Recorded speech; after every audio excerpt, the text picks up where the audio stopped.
এটা আপনারা সকলেই একটু শুনে রাখেন। আইন প্রশাসনের ভাইয়েরা, সাংবাদিক ভাইয়েরা, আপনারাও শুনে রাখেন।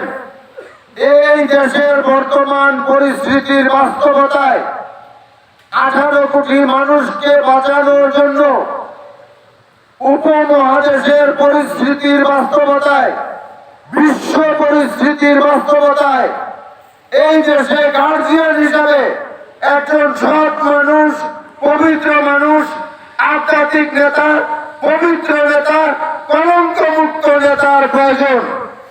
আমরা নিঃসন্দেহে বলতে পারি বিশ্ব লীগ আব্লাজান সাহেবের সুযোগ্য আধ্যাত্মিক উত্তরাধিকার জাসমানি আওলাদ হিজবুল্লাহর ইমাম জাকের পার্টির মাননীয় চেয়ারম্যান পীরজাদা হযরত খাজা মোস্তফা আমির ফয়সাল মুজাদ্দিদি সাহেব অবশ্যই একজন পবিত্র মানুষ, সৎ মানুষ, আধ্যাত্মিক নেতা, কলঙ্ক মুক্ত নেতা, পবিত্র নেতা।